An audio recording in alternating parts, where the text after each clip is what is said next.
ये है मेरी पोस्ट 2025 की। कितने लोगों ने ये वीडियो देखा था? 26 नवंबर 2025 को हमने ये पोस्ट किया था फेसबुक पर, जिस पे लगभग 3 लाख से भी ज़्यादा व्यू है। और हमने इसके बारे में बताया था कि एसआईआर फॉर्म जो भी भर रहा है, भरने के बाद क्या होगा, डिटेंशन कैंप में ले जाया जाएगा और वैक्सीन से जोड़ा जाएगा।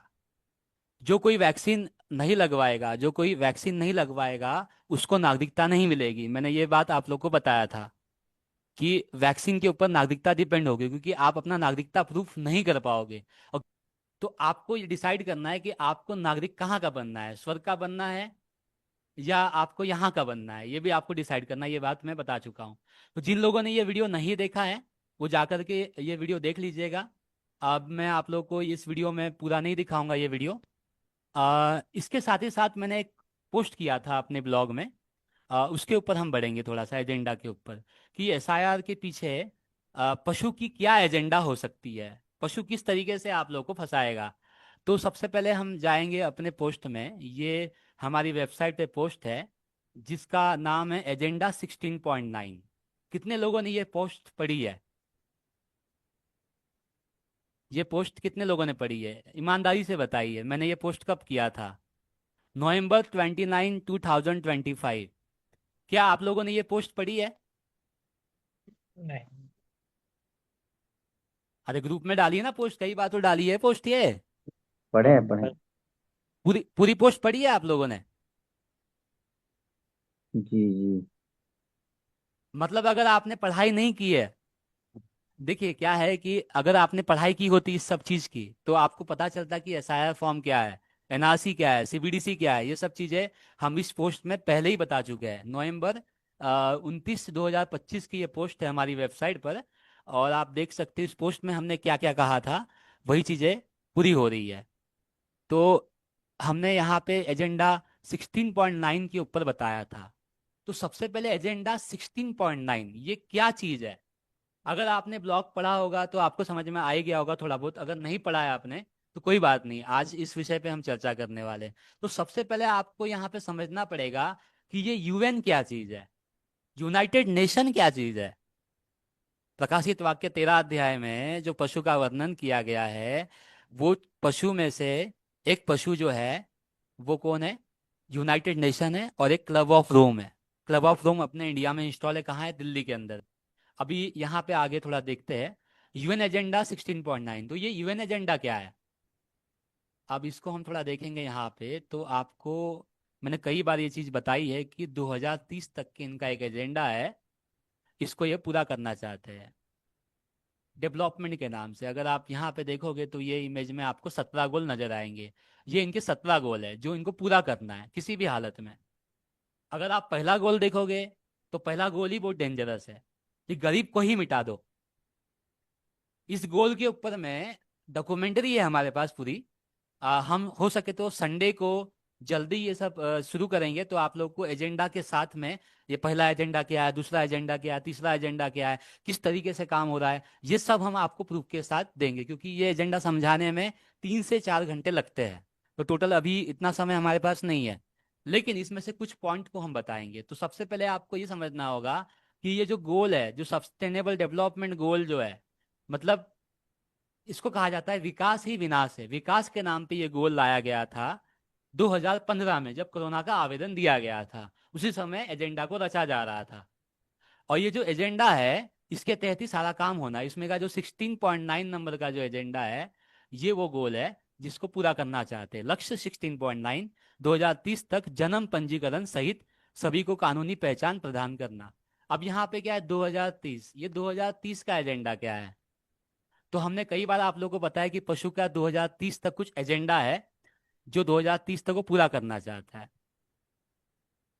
अब थोड़ा सा मैं आपको थोड़ा सा लेके चलता हूँ यहाँ पे पशु की ओर। उससे पहले आप प्रकाशित वाक्य 13 का 2 पढ़ लीजिए, तो आपको समझने में आसानी हो जाएगी।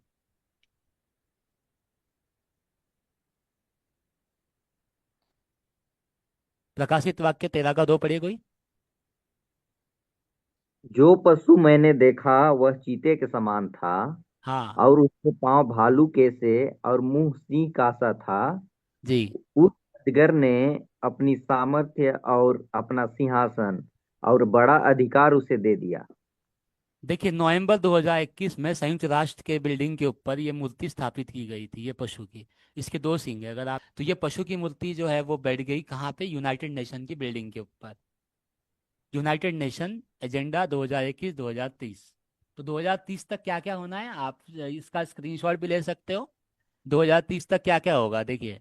पूरी धरती पर एक ही सरकार होगी, वन वर्ल्ड गवर्नमेंट। मैंने कल भी आप लोग को बताया था कि एसआईआर क्या है, वन नेशन वन इलेक्शन है। और मैंने उसका प्रूफ भी आप लोग को दिया था। फिर पूरी धरती पर एक ही पैसा चलेगा, वो बिना कैश के होगा। बिना कैश के मतलब सीबीडीसी।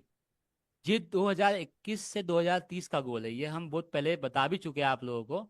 और ये पूरा गोल जो है वो पूरा किया जा रहा है। व्हाट इज यूएन एजेंडा 16.9, मैंने इसमें बहुत सारी चीज़ें मेंशन कर रखी है। तो मेंशन क्या कर रखी है, 2030 तक हर व्यक्ति की लीगल आइडेंटिटी उपलब्ध कराना। और यहाँ पे बहुत सारी चीज़ें हैं। और थोड़ा सा मैं यहाँ पे नीचे आकर के आपको बताता हूँ स्टेप वन क्या है इसका। एसआईआर का स्टेप वन है पहचान इकट्ठा करना। उसके बाद Aadhaar, digital birth record, face recognition system. अभी देखिए, आपने दिल्ली में जो देखा होगा प्रोटेस्ट, तो उसमें फेस रिकॉग्नाइजेशन सिस्टम को लागू किया गया था।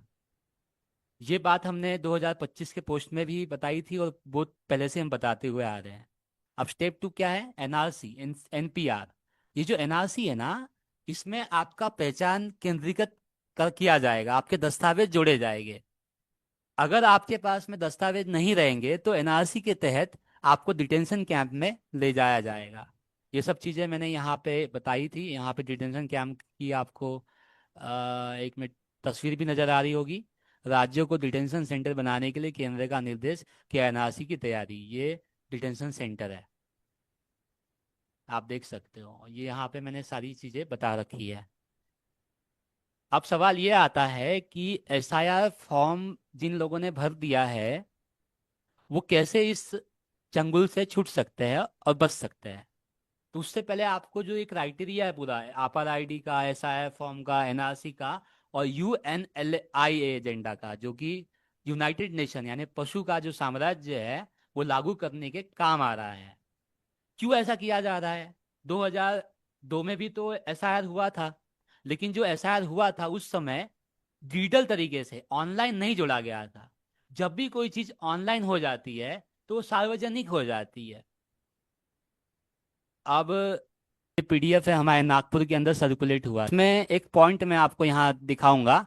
आप देख सकते हैं, एक व्यक्ति एक वोट, एक वोट एक मूल्य। ये क्या है, ये है one nation one election, one world government.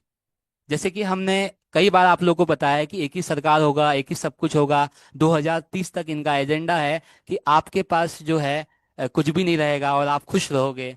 और सब कुछ वन वर्ल्ड गवर्नमेंट के अधीन हो जाएगा।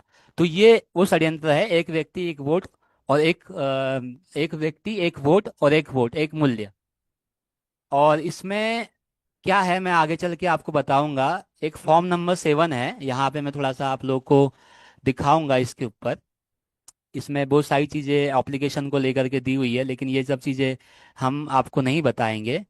लेकिन यहाँ पे एक फॉर्म नंबर 7 करके है, जिसके बारे में हम आपको जानकारी देंगे कि इसके तहत क्या हो रहा है। अभी जितने लोगों के नाम कट रहे हैं वो फॉर्म नंबर 7 के अनुसार ही कट रहे हैं। फॉर्म नंबर 7, अच्छा ये देखिए, ये फॉर्म नंबर 7 का दुरुपयोग। इस विषय में आपको किसी बीएलओ ने नहीं बताया आज तक। यही चीज है जो आपको जानना बहुत जरूरी है। एसआईआर में फॉर्म नंबर 7 का दुरुपयोग किस तरीके से होता आया हुआ है और किस तरीके से आगे चल के होगा, इस विषय पे हम आप लोग को बताएंगे कुछ चीजें। जैसे आप यहाँ पे देख रहे होंगे, दावे और आपत्तियां दर्ज करने की अवधि में फॉर्म 7 का दुरुपयोग कर बड़ी संख्या में नाम हटाने के मामले सामने आए हैं, खासकर एक विशेष समुदाय के मतदाताओं के। यहाँ ध्यान देना, समुदाय लिखा हुआ है। अभी हमारे देश में समुदाय को लेकर के कितनी लड़ाइयाँ होती है आपको पता है, हिंदू मुस्लिम एससी एसटी ओबीसी, ये सब लोगों को लेकर के कितनी दिक्कतें होती है। तो फॉर्म नंबर 7 में कैसा है, अभी यहाँ पे जितने लोग जुड़े हुए हैं सब विश्वासी है। जितने लोग मतलब प्रभु को मानने वाले हैं, तो मान के चलो कि आपके घर में परिवार में एक सिंगल व्यक्ति प्रेयर में जा रहा है और एक व्यक्ति नहीं जा रहा है। चार परिवार में चार मत होते हैं। तो वो परिवार में से अगर एक व्यक्ति ने बोल दिया कि मैं इस व्यक्ति को नहीं जानता, आपका नाम ऐसे ही कट जाएगा। ये तो नहीं बताया आपको किसी बीएलओ ने, बताया क्या? फॉर्म नंबर 7 के विषय किसी बीएलओ ने आपको नहीं बताया। और एक पॉइंट और मैं यहाँ पे जोड़ रहा हूं, जैसे कि मान के चलो किसी पति पत्नी का तलाक हो चुका है, अलग है, और उसने मना कर दिया कि मैं इसको नहीं जानती, तो भी नाम कटा। अब सवाल ये है कि फॉर्म जिसने भर दिया है उसका नाम कटेगा, या फॉर्म जो नहीं भरा है उसका नाम कटेगा? दिक्कतें क्या होगी? नोटिस किसको आ सकता है, फॉर्म भरने वालों को या ना भरने वालों को? तो देखिए, ये जो फॉर्म जो सबमिट कर रहा है वो बीएलओ कर रहा है, लेकिन फॉर्म जो चेक कर रहा है वो एआई चेक कर रहा है। कैसे एआई चेक कर रहा है? देखिए, अभी मैं आपको एक चीज बता रहा हूं। जैसे एआई चेक करता है फॉर्म को, तो आप देखेंगे यहाँ पे क्या होता है। जैसे किसी का नाम है दीपक, तो दीपक को हम कैसे लिखते हैं? DEEPAK, या DIPAK। तो जैसे किसी का नाम है दीपक चौरसिया, और एआई ने डिटेक्ट कर लिया DIPAK, जबकि उसका नाम था DEEPAK। यही दिक्कत हो रही है, और इसी के तहत जो है नाम काटा जा रहा है लोगों का। अब सवाल ये आता है कि अगर नाम कट भी गया तो क्या आपको, अभी लोग क्या कर रहे हैं, मसीह लोग क्या कर रहे हैं इसमें कि आपको राशन नहीं मिलेगा, तो इसलिए आप भर दो जल्दी जल्दी। 5 किलो राशन पे आप डिपेंडेंट हो क्या? बाइबल में लिखा हुआ है प्रकाशित वाक्य 13 अध्याय में कि आपको कुछ भी नहीं मिलेगा पशु के छाप के बिना। अभी एमपी में आज ही की न्यूज़ है, मैं आज ही ग्रुप के अंदर डाला था। कितने लोगों ने वो देखा होगा मुझे नहीं पता। तो आज ही की न्यूज़ है कि एमपी में बिना सीबीडीसी के राशन आपको नहीं मिलेगा। और अगले महीने से हमारे एरिया में अगले महीने से आयुष्मान कार्ड भारत को लागू किया जा रहा है। आयुष्मान कार्ड जो था, जो बिल गेट्स का था, ID 2020, जिसके तहत लोगों का चेकअप किया जाएगा। वो जब आप चेकअप के लिए जाओगे तो ही आपको राशन मिलेगा, आगे चल के ये होगा। और आपका जो है आगे चल के वैक्सीन पासपोर्ट से आपको जोड़ा जाएगा। ये सब चीजें मैं बता चुका आप लोगों को कि किस तरीके से आगे चल के इनकी जो है प्लानिंग होने वाली है। तो एसआईआर के बारे में आप लोग को थोड़ा बहुत तो यहाँ नॉलेज समझ में आ ही गया होगा कि फॉर्म नंबर 7 का किस तरीके से दुरुपयोग किया जा सकता है। और फॉर्म नंबर 7 को अगर हम जोड़ के देखेंगे यहाँ पे, तो ये फैमिली आईडी भी एक तरीके से बनता है। ये फॉर्म नंबर जो 7 है एक फैमिली आईडी है। जैसे आपार आईडी आया था तो मैंने आपार आईडी के बारे में आप लोग को बताया था, वैसे ये फॉर्म नंबर 7 है, ये फैमिली आईडी में आता है। मतलब एक आपकी फैमिली आईडी बनाई जा रही। जैसे मान के चलो कि आपने वोटिंग में अपना नाम रजिस्टर्ड कर दिया या एसआईआर फॉर्म भर दिया, तो आपके परिवार में कितने मेंबर है वो जनगणना में आपसे पूछा जाएगा आगे दूसरे चरण में। फिर वैक्सीन का सर्टिफिकेट भी आपको मांगा जाएगा, क्योंकि उसमें 40 सवाल है। अभी जनगणना की जो स्टेज 2 आ रही है उसमें 40 सवाल में वैक्सीन का सर्टिफिकेट भी है, तो उसमें आप ऐसे ही फंस जाओगे। इसको लेकर के बहुत सारी बातें हैं, मैं आप लोग को बताऊंगा विस्तार से। तो ये फैमिली आईडी आपकी बनने वाली है। और फैमिली आईडी से क्या होगा, एक यूनिक आईडी आपको दी जाएगी, और उस यूनिक आईडी में सारा डेटा आपका स्टोर रहेगा, जिस तरीके से आपार आईडी का था। और सब सब डेटा जो है डिजी लॉकर में जमा होगा, डिजी लॉकर जो ऐप था उसमें जमा होगा। और बताइए डिजी लॉकर का डेटा कितना लीक होता है आपको पता ही है। आधार कार्ड का डेटा भी लीक हो चुका है। और जो आप देखोगे कोविड वैक्सीन का जो डेटा था सर्टिफिकेट का वो भी लीक हो चुका है। यहाँ एग्जाम के पेपर लीक हो जाते हैं, जितने बच्चों के डायपर लीक नहीं होते उतने तो ये सब चीजें लीक हो जाती है। तो डेटा का क्या सुरक्षा है हमारे देश के अंदर में? क्योंकि डेटा तो ये लोग कहाँ भेजते हैं, अमेरिका में, इजराइल में, ये पूरा डेटा का सर्वर तो वहीं होता है। तो आपका जो डेटा है वोटिंग कार्ड का, पैन कार्ड का, आधार कार्ड का, जितना भी डेटा है, अब आधार कार्ड से आपका सब कुछ जुड़ा हुआ है, आपका बैंक लाइसेंस, आपका नल का टैक्स, आपका घर का टैक्स, सारा कुछ उससे जुड़ा हुआ है। तो अब वो सार्वजनिक जो है कर दिया जाए तो आपका कितना बड़ा नुकसान हो सकता है। स्कैमर लोग आप पे टूट पड़ेंगे, ये सब चीजें हो सकती है। तो अभी हम कुछ चीजों को और देखेंगे यहाँ पे। मैं आप लोगों को कुछ वीडियो दिखाऊंगा किस तरीके से एसआईआर का क्या क्या षड्यंत्र जो है वो रचा जा रहा है। मोदी जी के हाथ एक नई चाल लग गई है। चुनाव जहां हो वहां वोट से ना जीत सको तो क्या हुआ? जो लोग बीजेपी को वोट नहीं देते उनके नाम ही वोटर लिस्ट से काट दो और नाम दे दो स्पेशल इंटेंसिव रिवीजन SIR और कह दो ये तो चुनाव प्रक्रिया को स्वच्छ बनाने के लिए है। असल में ये ECI के साथ मिलकर चलाई गई पूरी प्लान्ड मुहिम है। बंगाल में 90 लाख से ज्यादा वोटरों के नाम काट दिए गए। कुछ को घुसपैठिया बताया, कुछ को मृत। कई सीटों पर जीत का फर्क सिर्फ 10-15 हजार वोटों का था, वो भी अब SIR करवाकर साफ कर दिया गया है। ये जितने भी लोग कागज लेके यहाँ खड़े हुए हैं सबके डिलीटेड है नाम। और इसके बाद ये हमारे सामने डॉक्यूमेंट ये लेकर आए हैं जो 1945 का, सोचिए आजादी से पहले की लैंड डीड है इनके पास, ये जमीन के कागजात, इसको भी कबूल करने से इलेक्शन कमीशन ने इनकार कर दिया है। साफ है अब बीजेपी चुनाव लोकतंत्र से नहीं वोटरों को मिटाकर जीतने जा रही है। आप देखिए, जिसके पास लैंड लिस्ट थी, जिसके पास जमीन के कागजात थे, उनकी भी नागरिकता सिद्ध नहीं हुई। SIR NRC क्या है? आपके 3 पुश्तों का दस्तावेज आपको देना पड़ेगा, जो कि कोई नहीं दे सकता। अभी आप बताइए, उस समय तो हॉस्पिटल होता नहीं था, तो उस समय दादा का सर्टिफिकेट आप कहाँ से लाओगे? क्योंकि हॉस्पिटल तो था नहीं, तो आप साबित नहीं कर पाओगे। तो साबित कैसे? झारखंड से काफी लोग जुड़े हुए हैं, तो आपने BLO का ये वाला वीडियो देखा ही होगा कि 50 रुपए दो और नागरिकता लो। SIR के दौरान यहाँ एक BLO का वीडियो बहुत वायरल हो रहा है। पूरी खबर बता रहे हमारे संवाददाता सत्यजीत। ऐसे करवा दीजिएगा जो नागरिकता छीन लेंगे, तो वही बताया ना, हम लोग का डर न हो जाएगा, बन जाएगा जो पैसा नहीं दिए तो साला नागरिकता हमारे बन दीजिएगा। तो सब झारखंड में SIR की प्रक्रिया चल रही है और गढ़वा से चौंकाने वाला वीडियो सामने आया है जिसमें BLO ये कहती हुई सुनी जा रही है कि 50 रुपया दो नहीं तो तुम्हारा नागरिकता छीन लेंगे, और इन्यूमरेशन फॉर्म भरवाने के एवज में 50 रुपया की मांग उन्होंने की है। और ये वीडियो अब वायरल हो रहा है, तो जाहिर तौर पे SIR में इन्यूमरेशन फॉर्म को लेकर जिस तरह से मामला सामने आ रहा है ये वाकई चिंताजनक भी है और कंसर्निंग है, जिस पर अधिकारियों की नजर तो बनी हुई है। वहां के DC PN मिश्रा ने ये कहा है इस पूरे मामले की जांच होगी और ये जो है देखा जाएगा कि किन परिस्थितियों में। अब बेचारे गरीब लोगों को नोटिस आया, और नोटिस कौन भेज रहा है? AI भेज रहा है। देखिए, मैं थोड़ा सा आप लोगों को शेयर करूंगा यहाँ पे।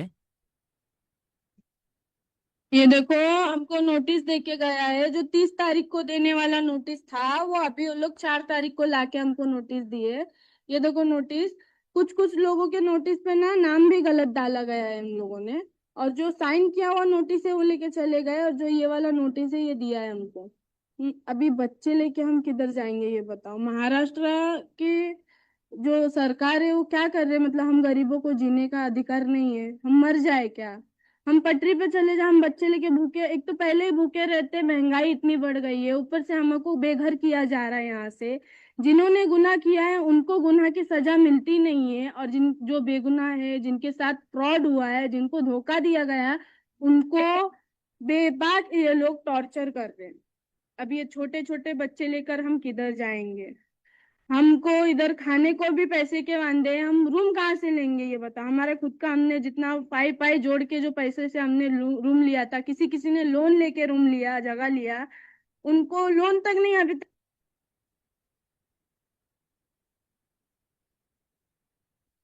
तो आपने देखा किस तरीके से गरीब लोगों को परेशान किया जा रहा है, नोटिस भेज भेज के। ये जो SIR NRC का जो ये काम किया गया था, ये गरीब लोगों को ही परेशान करने के लिए ये काम किया गया था। और जो पिछड़े लोग हैं, पिछड़े वर्ग के जो लोग हैं, उसको मतलब बर्बाद करने के लिए ये काम किया गया था। इन लोग को जब भी कोई कौम या कोई भी चीज़ बर्बाद करनी होती है तो अपना प्रेसिडेंट वहां बैठा देते हैं लोग, जैसे कि राष्ट्रपति को बैठा दिया आदिवासी को। आप देखिए, आदिवासी राष्ट्रपति हो गया, तब से आदिवासी को पूरा बर्बाद करके रखा हुआ है। आदिवासी मूल निवासी थे, उनको कोई दस्तावेज देने की आवश्यकता नहीं थी, लेकिन फिर भी वो दस्तावेजों के चक्कर में पड़े हुए हैं।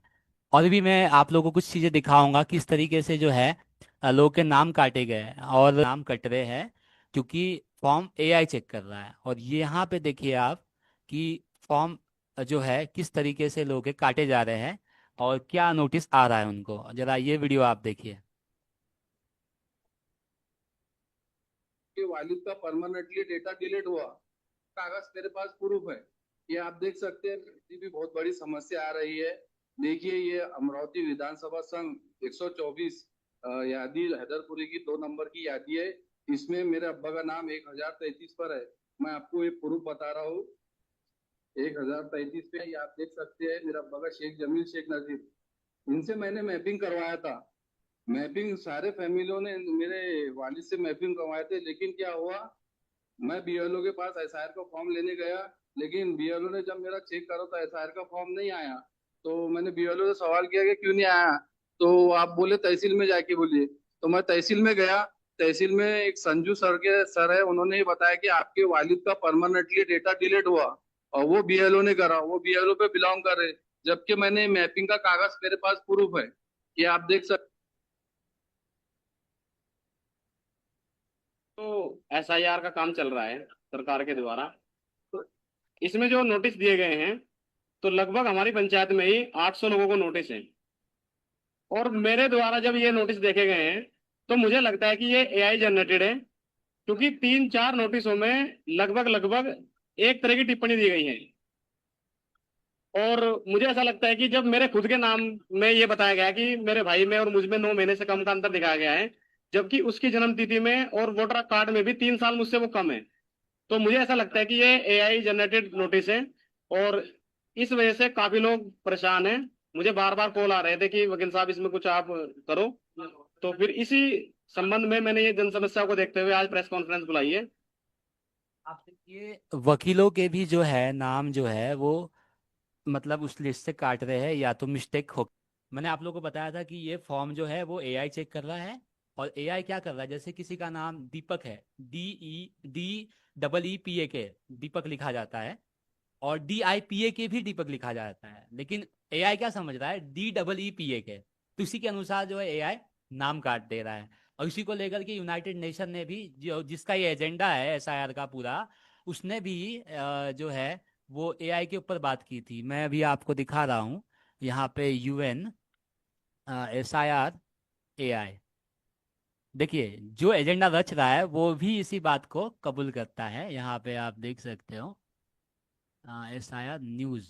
एक मिनट, अभी आ जाएगा। देखिए, यहाँ पे यूनाइटेड नेशन ने ये न्यूज़ डाली हुई है कि एआई यूज का एसआईआर में एआई का यूज किया जा रहा है। मैं थोड़ा सा अभी आप लोग को यहाँ पे दिखा दे रहा हूँ। देखिए, संयुक्त राष्ट्र का एजेंडा क्या है, थोड़ा सा हम यहाँ पे देखेंगे। ये वाला जो एजेंडा है किसका है, यूनाइटेड नेशन का। यूनाइटेड नेशन को हम क्या बोलते हैं, संयुक्त राष्ट्र। और संयुक्त राष्ट्र ही वो चीज़ है, मैंने आप लोग को बताया था कि संयुक्त राष्ट्र की बिल्डिंग के ऊपर पशु बैठा हुआ है। ये वाला न्यूज़ हम देख रहे थे अभी, flag AI use word deletion. तो यहाँ पे हम देखेंगे थोड़ा सा, संयुक्त राष्ट्र के विशेष प्रतिवेदकों ने एसआईआर अभ्यास में एआई के उपयोग मतदाताओं के विलोपन पर प्रकाश डाला है। किसका उपयोग किया जा रहा है, एआई का। तो एआई आपका नाम काटेगा ना, क्योंकि एआई स्पेलिंग मिस्टेक करता है। क्योंकि आप देखो, चैट जीपीटी अगर आप ओपन करते हो तो उसमें लिख के आता है कि ये स्पेलिंग मिस्टेक करता है। अगर आप व्हाट्सएप का एआई भी देखोगे तो भी स्पेलिंग मिस्टेक करता है। तो ये बीएलओ जो है वो आपका फॉर्म नहीं चेक कर रहे हैं, एआई चेक कर रहा है। तो एआई से क्या हो रहा है, कटिंग हो रहा है। और ये बात को संयुक्त राष्ट्र में विशेष अध्ययन किया गया था। कब किया गया था, उसकी न्यूज़ भी आप देख सकते हो यहाँ पे। हाल की है, 12 जुलाई 2026 की। ये चीज़ें हम आप लोग को बता भी चुके हैं कि ये फॉर्म जो है एआई चेक कर रहा है, इस वजह से काफ़ी दिक्कतें आ रही है। अब थोड़ा सा हम यहाँ पे और भी कुछ चीज़ें देखते हैं। प्रशांत भूषण है, एडवोकेट प्रशांत भूषण, आप लोग नाम से इनको जानते ही होंगे। और ये इनका क्या कहना है एसआईआर के ऊपर, एनआरसी के ऊपर, सीए के ऊपर, कि ये क्यों किया जा रहा है, क्यों लाया जा रहा है। कोशिश ये थी कि पहले तो इन्होंने सोचा कि हम हिंदू राष्ट्र डिक्लेयर कर देंगे, हमारी सरकार आएगी, हम संविधान को बदल देंगे और बोल देंगे कि अल्पसंख्यकों का वोटिंग राइट नहीं रहा। लेकिन फिर इनको रियलाइजेशन हुआ कि वो तो मूल आधार है संविधान का, उसको नहीं बदल सकते। सुप्रीम कोर्ट कई बार कह चुका है तो मूल आधार है। तब इन्होंने सोचा कि हम एनआरसी के जरिए नेशनल रजिस्टर ऑफ सिटीजन्स बनाएंगे, उसमें अल्पसंख्यकों के नाम काट देंगे। आसाम में कोशिश करी इन्होंने, लेकिन हुआ ये, वही कहने लगे कि सब लोग ये डॉक्यूमेंट्स दिखाएं तब हम उनको मानेंगे कि सिटीजन है। तो फॉर्चुनेटली अनफॉर्चुनेटली इनके लिए सुप्रीम कोर्ट ने वो एक्सरसाइज को मॉनिटर किया, तो उसका रिजल्ट ये हुआ कि जैसे 16.5 लाख लोगों के नाम तो कट गए एनआरसी से, खासकर जो वो डॉक्यूमेंट्स नहीं दिखा पाए, लेकिन उसमें 70% हिंदू थे, 30% अल्पसंख्यक थे। तो वही पॉपुलेशन रेशियो वहां का है असम का, तो गरीब लोगों के नाम कट गए। फिर इन्होंने ये सोचा कि अच्छा हम हिंदुओं को वापस वोट सिटीजनशिप रजिस्टर में लाने के लिए हम सीएए का कानून ले आते हैं। सीएए के कानून में लिख दिया कि जो बांग्लादेश, पाकिस्तान या अफगानिस्तान से लोग धार्मिक प्रताड़ना के कारण हिंदुस्तान आए हैं उनको हम सिटीजनशिप दे सकते हैं। लेकिन जिन लोगों के नाम कटे थे वो तो हिंदुस्तानी सिटीजन्स थे, गरीब लोग थे बेचारे, डॉक्यूमेंट्स नहीं थे लेकिन हिंदुस्तानी सिटीजन थे। वो तो नहीं लिखने के लिए तैयार थे कि भाई हम बांग्लादेश से या पाकिस्तान से भाग कर आए हैं धार्मिक प्रताड़ना की वजह से, तो वो भी इनका फेल हो गया। अब इन्होंने सोचा कि नया तरकीब ये है कि एसआईआर करा दो, और एसआईआर में बोलो इलेक्शन कमीशन तय करेगा कि तुम सिटीजन हो कि नहीं हो। और इलेक्शन कमीशन से बोल दिया कि भाई हम जो बोलते हैं, जिसको सिटीजन बोलते हैं उसको तो मान लो, जिसको नहीं बोलते हैं उसको मत मानो। और यही करने की कोशिश कर रहे हैं। डायरेक्शंस ऊपर से आते हैं, भाजपा जो है इलेक्शन कमीशन ऑफ इंडिया को डायरेक्शन देता है, वहां से नीचे जाते हैं। लेकिन जहां जहां भाजपा की सरकारें नहीं हैं वहां वहां ये लोग नहीं कर पा रहे हैं, क्योंकि लोग। अब देखिए, आपने सुना कि किस तरीके से एसआईआर, एनआरसी और सीए इसका एजेंडा क्या है। तो उस समय एनआरसी में इन लोगों ने जो अल्पसंख्यक के नाम काटे थे और अभी भी उसी के नाम काटे जाएंगे, जो एससी एसटी ओबीसी में आते हैं या जो पिछड़े वर्ग के लोग हैं उनके नाम वैसे भी काट देंगे, वो जो बीजेपी के खिलाफ में है। डेट ऑफ बर्थ से भी आप नागरिकता साबित नहीं कर पाओगे। क्यों नहीं कर पाओगे, अब सुनिए जरा। अब देखिए, यानी अगर आप नागरिकता साबित करने के लिए अपना जन्म प्रमाण पत्र दिखाएंगे तो इसे पर्याप्त नहीं माना जाएगा। आपको ये दिखाना होगा कि आपके माता पिता भी इसी देश के नागरिक हैं। आपके माता पिता भी इसी देश के नागरिक हैं। तो आप बताओ, नागरिकता तो वैसे ही प्रूफ नहीं होगी आपकी, नागरिकता प्रूफ नहीं होगी ऐसे भी, क्योंकि 3 पुश्तों का दस्तावेज आपको एनआरसी के तहत मांगा जाएगा। 3 पुश्तों का मतलब आपके पूर्वज जहां जन्म लिए थे, आपके पूर्वज जहां जन्म लिए थे उसका दस्तावेज आपको देना पड़ेगा, जो कि कोई नहीं दे सकता। आपके दादा का तो वैसे भी नहीं दे पाओगे आप। तो अभी वो क्या करेंगे, आपके सारे संसाधन पे कंट्रोल करके और आपको कहेंगे कि अब सीबीडीसी ले लो, वैक्सीन लगवा लो, और उसके बाद ही आप नागरिक कहलाओगे देश के आएंगे। क्या बाइबल में ऐसा हुआ था कि वंशावली लोग नहीं ढूंढ पाए थे? आइए हम निकालते वचन को, नेहमिया उसका 7 अध्याय उसका 61 वचन।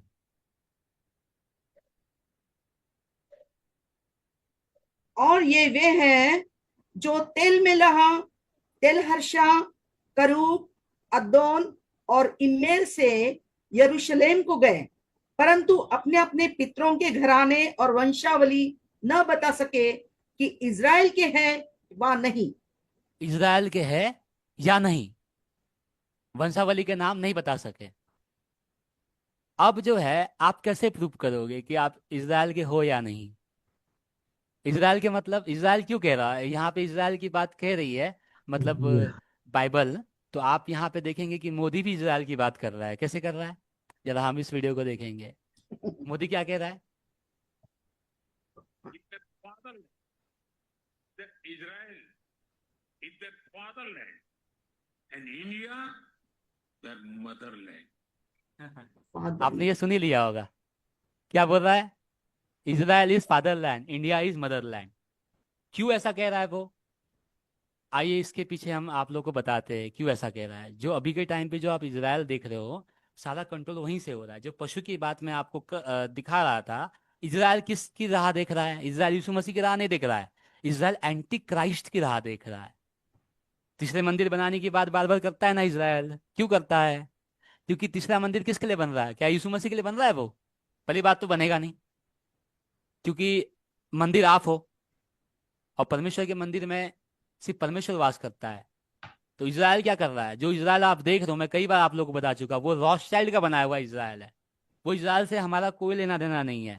परमेश्वर के यरूशलेम कौन है? हम लोग है। ये आपको समझना है। तो इसराइल इज फादरलैंड। अब मोदी बार बार कहता है, अब ये अमित शाह बार बार कह रहा है कि नागरिकता साबित करो। तो हमारा बाप तो इसराइल है इनके हिसाब से। तो जाओ इसराइल जाके हमारे दस्तावेज लेके आओ, तो हम साबित करेंगे कि हम देश के नागरिक है या नहीं है। एनपीआर के लिए भारत के हर नागरिक के पास यही उत्तर है। अब क्या उत्तर है? देखिए, मोदी को सवाल पूछा गया था कि आप देश के नागरिक हो, इसका कोई दस्तावेज दो। तो उसने क्या बोला? सेक्शन 3 के अनुसार सिटीजनशिप एक्ट 1955 के सिटीजनशिप एक्ट 1955 के सेक्शन 3 के अनुसार हम जन्म से भारत देश के नागरिक हैं। तो हमें कोई दस्तावेज देने की आवश्यकता नहीं है। मोदी ने साफ मना कर दिया। जब मोदी दस्तावेज नहीं दिखा रहा है तो हम कौन होते दस्तावेज दिखाने वाले?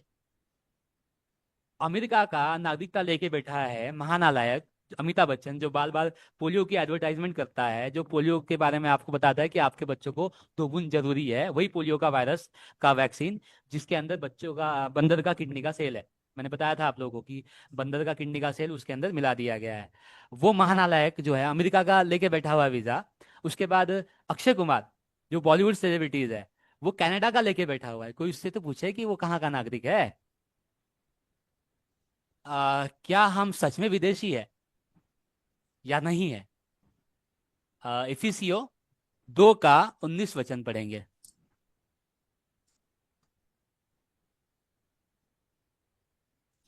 इफिसियो 2 का 19 कोई पढ़ देंगे? 2 का 19। हाँ, इफिसियो 2 का 19, 2 का 19। इसलिए तुम अब विदेशी और मुसाफिर नहीं रहे, हाँ, परंतु पवित्र लोगों के संगी, स्वदेशी और परमेश्वर के घराने के हो गए। क्या करने वाला है परमेश्वर? जो आज्ञा नहीं मानते उन लोगों के लिए यहूदियों के हाथ क्या करने वाला है? ये जो यहूदी लोग हैं, जो ये सब एजेंडा रच रहे हैं पूरा, रॉथशाइल्ड, रॉकफेलर, जो पशु है, वो क्या परमेश्वर क्या करने वाला है उन लोगों के साथ जो अभी इस समय सो रहे हैं? योएल 3 अध्याय उसका 8 वचन। मैं तुम्हारे बेटे बेटियों को यहूदियों के हाथ बिकवा दूंगा और वे उनकी शबाइयों के हाथ बेच देंगे जो दूर देश के रहने वाले हैं, क्योंकि यहोवा ने यह कहा है। दूर देश के रहने वाले, ये पूरा एजेंडा जो रचा जा रहा है, इसका जो डेटा जा रहा है आपका एसआईआर का, जनगणना का, जितना भी डेटा स्टोर हो रहा है वो कहाँ जा रहा है? सर्वर किधर है? अपने इंडिया में तो सर्वर बनता नहीं है। सर्वर कहाँ है? इजराइल में या तो अमेरिका में। तो डोनाल्ड ट्रम्प के पास सारी जानकारी आपकी जा रही है, आपके वोटिंग का, आपका पैन का, आपकी सारी जानकारी, क्योंकि एआई अपने इंडिया में तो नहीं बना हुआ है। वो एआई किसका है? चैट जीपीटी तो एलन मस्क का है, उसके पास पूरी जानकारी है आपकी। तो इस तरीके से जो है परमेश्वर ये कह रहा है कि मैं तुमको यहूदियों के हाथ बिकवा दूंगा, यहूदियों के हाथ। इसलिए यहूदी लोग कानून लेकर के आ रहे हैं, नुहाइड कानून। इसके ऊपर मैं आप लोगों को बता चुका हूँ कि नुहाइड कानून बहुत जल्दी पास होने वाला है, जिसके तहत 6 अरब लोगों को मारा जाएगा। अगर आप लोगों ने नुहाइड कानून का वीडियो नहीं देखा है तो हमारे यूट्यूब चैनल पर जाकर के आप नुहाइड कानून के ऊपर स्टडी कर सकते हैं। हमने नुहाइड कानून के ऊपर बता रखा है कि किस तरीके से 6 अरब लोगों को मारा जाएगा, मतलब नुहाइड कानून के अनुसार। नाम काटने को लेकर के बहुत सारे वीडियोज है, लेकिन आपको यह ध्यान देना होगा कि नाम किसके कट रहे हैं। अब बताइए, आपको एसआईआर एनआरसी में नाम चाहिए या जीवन की पुस्तक में नाम चाहिए? आपको इस दुनिया में नाम चाहिए या जीवन की पुस्तक में नाम चाहिए? कितने लोगों को जीवन की पुस्तक में नाम चाहिए? जीवन की पुस्तक में। जो यहाँ पे अपना नाम दर्ज करवाएगा उसका नाम जीवन की पुस्तक में से कट हो जाएगा, क्योंकि ये पशु अंक मूर्त व्यवस्था से जुड़ा हुआ है। कैसे जुड़ा हुआ है? मैं थोड़ा सा अभी आप लोग को क्लब ऑफ रोम की ओर ले चलता हूँ। यहाँ पे हम सर्च करेंगे, वेबसाइट है, ये दिल्ली में इंस्टॉल है, क्लब ऑफ रोम। अब ये क्लब ऑफ रोम क्या है? कितने लोगों को क्लब ऑफ रोम के बारे में पता है? नहीं। नहीं पता?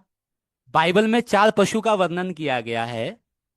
उसमें से एक पशु जिसको हम रोमन साम्राज्य कहते हैं वो क्लब ऑफ रोम है, और वो क्लब ऑफ रोम को अपने इंडिया के अंदर में इंस्टॉल पहले ही कर दिया गया है। किस तरीके से? आपने न्यू दिल्ली का पार्लियामेंट अगर देखा होगा तो उसमें जो लोगो है वो ट्रायंगल शेप में बना हुआ है, जो कि इल्यूमिनेटी का लोगो बनता है। उसके बाद वहां नटराज की मूर्ति है। उसके बाद वहां बाल की भी मूर्ति स्थापित कर दी गई है। वो कब की थी? अभी मैं आप लोगों को क्लब ऑफ रोम के विषय कुछ चीजें बताना चाहता हूँ। देखिए, क्लब ऑफ रोम के आगे अगर आप यहाँ पे विश्व लिखोगे तो यहाँ पे निकल के आ जाएगा बाइबल के अनुसार ये कौन सा पशु है। ठीक है, इसका कब उद्घाटन हुआ था आप देख सकते हो। क्लब ऑफ रोम विश्व एक संबंध निम्नलिखित में से है। अगर मैं आपको इमेज दिखाऊं यहाँ पे, तो ये क्लब ऑफ रोम की ये मूर्ति भी है, आप देख सकते हो। ठीक है, और ये उसका पूरा साम्राज्य है जिसको हम मतलब क्लब ऑफ रोम बोलते हैं। ये यहाँ पे 10 किंगडम भी है इसके। मैं थोड़ा झूम करके आपको दिखा रहा हूँ। हो रहा है झूम। हाँ, ये देखिए, ये 10 राज्य हैं जो क्लब ऑफ रोम में आते हैं। थोड़ा सा ये क्लियर इमेज नहीं है इसकी, मेरे पास क्लियर इमेज भी थी। तो ये ही वो पशु राष्ट्र है जिसको क्लब ऑफ रोम कहा जाता है। इसमें 10 राज्य आते हैं टोटल। उसमें क्लब ऑफ रोम भी एक है, क्लब ऑफ रोम भी एक ही है उसमें। तो क्लब ऑफ रोम जो है वो अपने इंडिया में कहाँ स्थापित है, मैंने आप लोगों को बता दिया। अब बताइए, क्या पशु की बात हम लोग को माननी चाहिए या नहीं माननी चाहिए बाइबल के अनुसार? क्योंकि प्रकाशित वाक्य में लिखा हुआ है पशु के मूर्ति की पूजा भी नहीं करनी है आपको। तो ये पशु की मूर्ति तो बैठ गई ना। और बाइबल में दानियल ने चौथे राज्य के विषय बताया था। और चौथा पशु जो है उसके अनुसार आप देख सकते हो कौन कौन है इसमें चौथे पशु में। भारत, ब्राजील, जर्मनी और जापान, जिसको हम G4 कंट्री कहते हैं। ध्यान देना, ये जी जहां पे लग गया वो गे का जी होता है। गे ना तो पुरुष है ना तो वो स्त्री है, मतलब छक्के लोग। आपने देखा होगा ना, अभी छक्के लोग नरेंद्र मोदी का मंदिर बना रहे हैं बिहार में, पटना में। उसको मंजूरी मिल गई है, PM मोदी का मंदिर बन रहा है। तो पशु की पूजा हो रही ना। तो ये G4 कंट्री में भारत, ब्राजील, जर्मनी और जापान का गठबंधन हुआ है। ये G4 राष्ट्र है। अगर आप G10 देखोगे तो वहां पे 10 कंट्री आ जाएगी, वही 10 राज्य जो बाइबल में प्रकाशित वाक्य में वर्णित किए हुए हैं। यहाँ पे आप सर्च कर लो G10 कंट्री, वो 10 राज्य है। इसमें ये 10 राज्य पशु वाले 10 राज्य, जिसमें पशु बैठा हुआ है। Belgium, Canada, France, Germany, Italy, Japan, Netherlands, Sweden और संयुक्त राज्य अमेरिका। अमेरिका के विषय में पहले ही बता चुका हूँ कि अमेरिका के बिल्डिंग के ऊपर क्या बैठा हुआ है 2021 में, जब कोरोना का खेल चल रहा था। ये चीज़ों में हम नहीं जाएंगे अब। ठीक है, तो आप लोगों को यहाँ तक के समझ में आ ही गया होगा कि पशु के सिस्टम के सामने आपको नहीं झुकना है। सभी को समझ में आ रहा है ना? Yes yes. जी हाँ, एक चीज रह गई थी। ये जो SIR फॉर्म जो भरा जा रहा था, तो एक ऐप से भरा जा रहा था हमारे महाराष्ट्र के अंदर। जो भी महाराष्ट्र से जुड़े हुए हैं, मुंबई से, नागपुर से, जहाँ कहीं से जुड़े हुए हैं, जरा मैं आप लोगों को कुछ यहाँ पे दिखा दूँ। ये वेबसाइट थी महाराष्ट्र BJP SIR support.com। एक मिनट में थोड़ा सा इसको जूम कर रहा हूँ। आपको अगर दिखाई दे रहा है अच्छे से तो मुझे बताइएगा। दिखाई दे रहा है आप लोगों को क्लियर? हाँ हाँ। ऊपर में अगर आप देखोगे तो थोड़ा सा यहाँ ऊपर में आप देख लो ध्यान से। आपको BJP SIR support.com ऊपर में दिखाई देगा यहाँ पे, जहाँ मैं कर्सर लेके जा रहा हूँ। देखिए, BJP SIR support.com। और ये डैशबोर्ड है।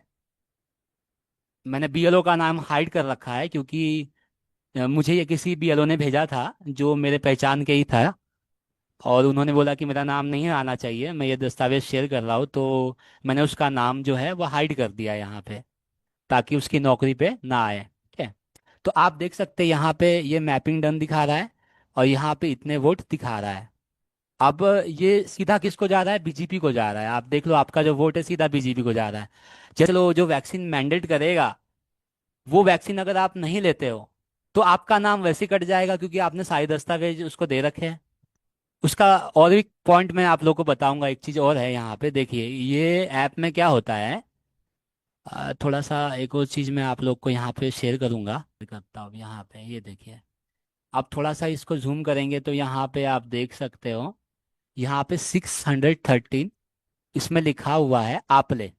नीचे में देखो आप, लिखा हुआ है आपले, और इसमें लिखा है विरोधी और संदिग्ध। आपले का मतलब अपने, जो बीजेपी के है, और जो बीजेपी के नहीं है उसको संदिग्ध विरोधी में डाला हुआ है। और कुछ लोगों को संदिग्ध, जो किसी के नहीं है उनको संदिग्ध में डाल दिया गया है। यही चीज इन लोगों ने किया है। तो जो वोट बीजेपी को दे रहा है या वोट जिसका बीजेपी को जा रहा है, वही उसका ही नाम बना रहेगा, लेकिन वो उसके अनुसार बना रहेगा जो पशु शासन को सपोर्ट करेगा। तो आपको ये डिसाइड करना होगा कि आपका नाम जीवन की पुस्तक में चाहिए या ये सब चीज़ों में चाहिए, राशन में और ये सब मतलब जो नागरिकता में। और अभी तो लोगों ने ऐसा फॉर्म तो भर दिया है, और बाकी अपना साबित करने के लिए उन लोगों को दस्तावेज ले लेके घूमना पड़ेगा। जैसे आसाम में अभी 13 दस्तावेज लेके एक व्यक्ति जो कोर्ट में गया, लेकिन उसके 13 दस्तावेज जो है वो भी मान्य नहीं हुए, मतलब उसको भी नहीं माना गया। तो नागरिकता प्रूफ किसी भी चीज़ से नहीं हो सकती है। और एक बात मैं आप लोग को बता दूं, हाँ, कि मैं एक पॉइंट के ऊपर आप लोग को बता रहा था कि यहाँ पे कितने लोग हैं जिन्होंने येलो फीवर की वैक्सीन लगवाई है, तभी मैं आगे बढ़ूंगा। नहीं। येलो फीवर की वैक्सीन कोई है लगाने वाला, जिसने लगाई हो येलो फीवर की? अच्छा, आप हो। हाई कमीशन ऑफ इंडिया की वेबसाइट पे हूँ। यदि आप मतलब कहीं यात्रा करते हैं, अभी तो फिलहाल ये जो मैं दिखा रहा हूँ आप लोगों को, वो बाहर से जो इंडिया में आ रहे हैं, ओसीआई कार्ड का जो रजिस्ट्रेशन लेते हैं, और जो यात्री जो यहाँ पे आ रहे हैं उनके लिए भारत की यात्रा के लिए पीत ज्वर का टीका अनिवार्य है। यहाँ आप देख सकते हो। तो ये जो पीत ज्वर का जो टीका है वो क्या है, क्यों अनिवार्य किया गया है, और क्यों यात्रा करने के लिए ये ज्वर का टीकाकरण अनिवार्य है, तो आप यहाँ पढ़ सकते हो। अब ये पीला ज्वर क्या है, और पीला ज्वर का टीकाकरण क्यों अनिवार्य किया गया है? अगर यहाँ से कोई अमेरिका जाता है या साउथ अफ्रीका जाता है तो उसे येलो फीवर की वैक्सीन लेनी पड़ती है, मैंडेट है। और अमेरिका में कौन सी वैक्सीन मैंडेट है इस वक्त, मैं अभी आप लोग को शेयर करूंगा। ये तो मैं आप लोग को अभी वेबसाइट से बता रहा था, ये गवर्नमेंट की वेबसाइट है, आप देख सकते हो। और अभी यहाँ पे मैं अमेरिका की जो है गवर्नमेंट की वेबसाइट भी यहाँ पे आप लोग को शो करूंगा। ये है वैक्सीन रिक्वायरमेंट वाली वेबसाइट। यहाँ पे हम देखते हैं, ये यूएस सिटीजनशिप की वेबसाइट है। देखिए, आप देखिए, ये अमेरिका की जो नागरिकता वाली जो वेबसाइट होती है ना सिटीजनशिप की, वो वेबसाइट यहाँ पे है।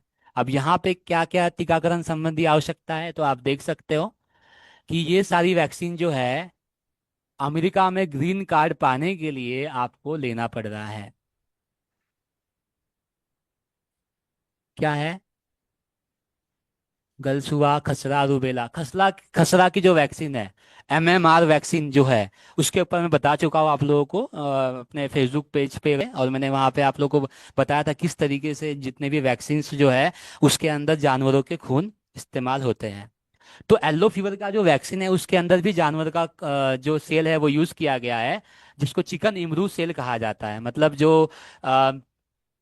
जो मुर्गियाँ होता है ना, मुर्गी का जो चिकन सेल होता है, उसका जो सेल होता है, उसका सेल उसको यूज किया गया है, मतलब डीएनए के साथ छेड़छाड़ करने के लिए। तो इतनी सारी जो वैक्सीन है, काली खांसी, ये सब, टाइप बी, हेपेटाइटिस बी से क्या होता है आपको पता ही है, मैं अपने ब्लॉग पोस्ट में बता चुका हूँ कि हेपेटाइटिस बी की जो वैक्सीन है उससे मतलब महिलाएं बांझ हो सकती है, बच्चे जो है उसकी किडनी फेल हो सकती है। ये सब चीज़ें हम पहले बता चुके हैं। तो ये क्यों टीकाकरण जो है वो अनिवार्य जो है हो रहा है? अब बताइए, कोई टीकाकरण के बिना ट्रैवल नहीं कर पा रहा है, येलो फीवर की वैक्सीन लगानी पड़ रही है। अभी यहाँ पे एक मैडम है, साधना मैम करके, आपको टीकाकरण, येलो फीवर का टीकाकरण क्यों लगा था? आप कहाँ गए थे? हाँ, मैं नाइजीरिया गई थी तो ऐसा बना दिया था, टिकट ही नहीं देते थे अगर आपको वो वैक्सीन का सर्टिफिकेट नहीं दिया तो। और बोलते थे कि अफ्रीका में ऐसे मच्छर है बड़े बड़े, जो दूसरी जगह कहीं नहीं, वहां जाते बराबर मच्छर काटेगा, बहुत बड़ी बीमार हो जाएगी। बिल्कुल, आपको यही बताया गया ना, इसी कारण हाँ आपको लगा दिया गया। हाँ।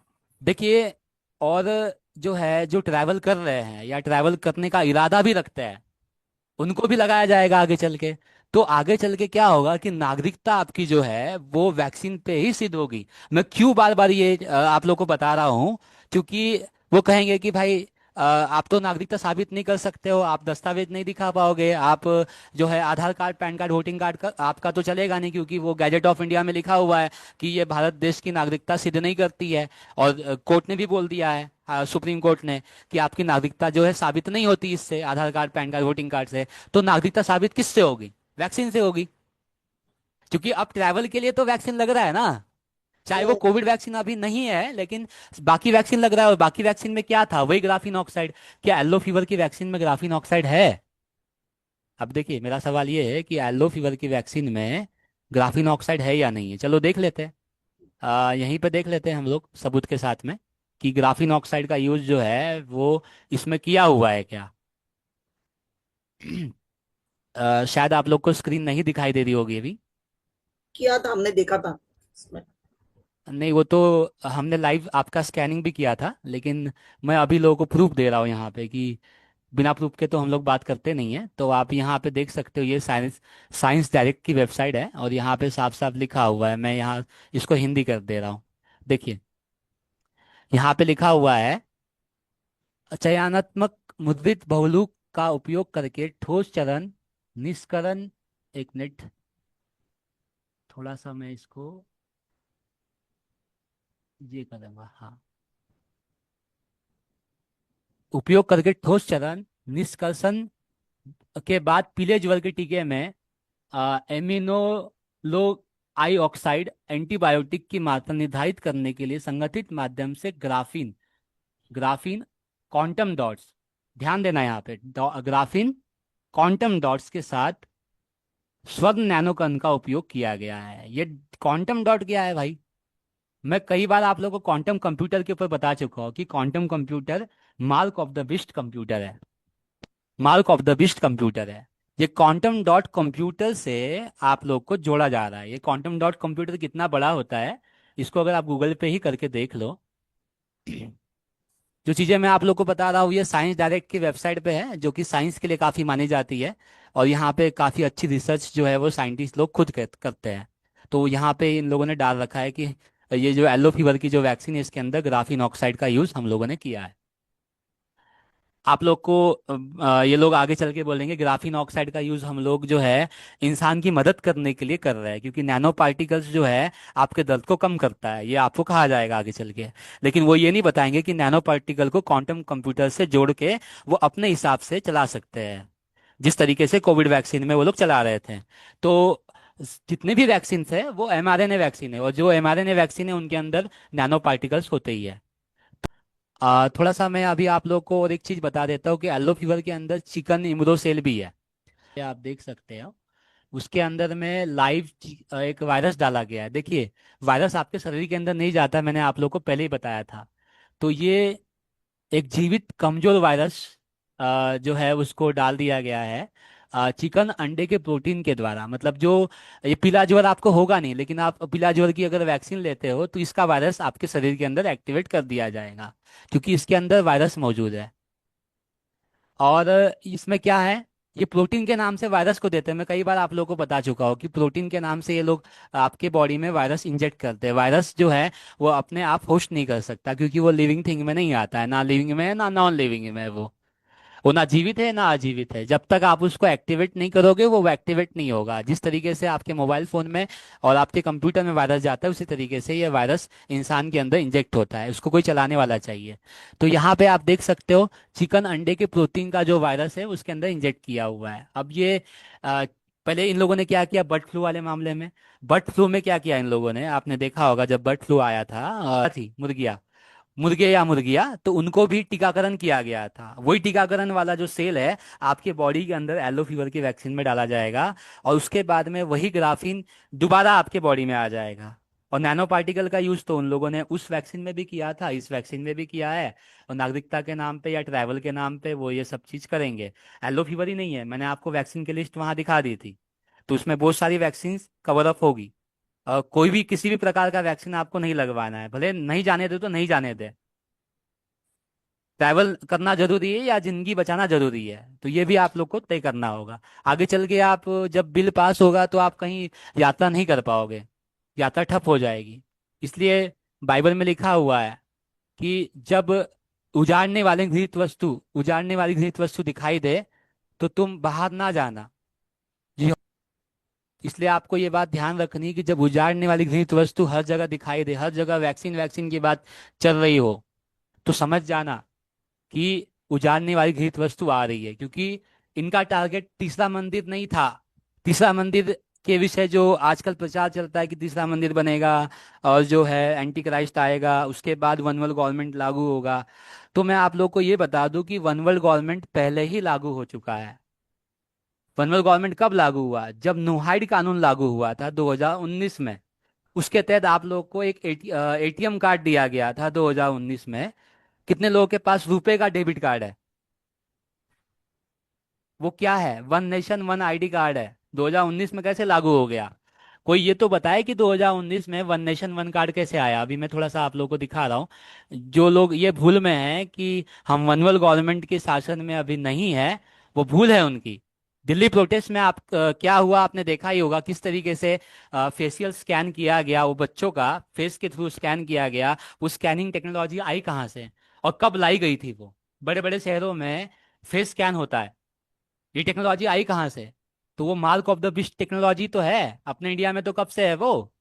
अभी मैं आप लोग को डेबिट कार्ड दिखाता हूँ, one nation one debit card. देखिए अभी आप लोग को यहाँ दिखा देता हूँ, वन नेशन वन कार्ड। ठीक है, ये वेबसाइट भी खुल गई इसकी, और यहाँ पे इंडिया में ऑलरेडी ये पेमेंट होता आया हुआ है। एक राष्ट्र एक कार्ड, भारत में घरेलू भुगतान कार्ड को बढ़ावा देना। ये 2019 की न्यूज़ है, ये आप देख सकते हो। और वो कौन सा कार्ड है? One nation one card. तो वो आपके पास में अभी भी है, जिसको हम रुपए का कार्ड कहते हैं। रुपए का कार्ड, रुपए कार्ड, ये वन नेशन वन कार्ड है जिसके ऊपर रुपए लिखा हुआ है, RUPAY। तो क्या आपके हाथ में रुपए का डेबिट कार्ड नहीं है जिससे आप ट्रांजेक्शन कर रहे हो? पशु के शासन में हो कि नहीं आप? कौन कह सकता है कि पशु के शासन में हम नहीं है? 2019 जब कोरोना वायरस का खेल चल रहा था, तभी से पशु सिस्टम को लागू कर दिया गया है। आप ये नहीं बोल सकती कि पशु सिस्टम में हम लोग नहीं है, और ये पशु सिस्टम के द्वारा ही आप लेन देन कर रहे हो। तो ये कोई बोल ही नहीं सकता कि पशु की सिस्टम नहीं आया है। और 2019 जब कोरोना वायरस आया था, पशु सिस्टम को जानबूझ के आपके ऊपर थोपा गया था, और उसी के तहत सारे एजेंडा चलाया गया है, जिसको हम एजेंडा 2030 कहते हैं। 2030 तक उनका एजेंडा है। 2019 से लेके अगर आप रिकॉर्ड निकाल के देखोगे 2026 तक कितने लोग टपक चुके हैं आपको नहीं पता। एक तिहाई है ये कठिन रास्ता, संभल संभल के चल, भटके न ये मन तेरा, संभल संभल के चल। दोष लगेंगे तुझ पर झूठे, तेरे खिलाफ होगी बातें बहुत सी, गिर जाए गड़े फिर तू उठना, गिर जाए गड़े फिर तू उठना, आएगी अजमाइशें बहुत सी, यीशु से करना दुआ, संभल संभल के चल, यीशु से करना दुआ, संभल संभल के चल।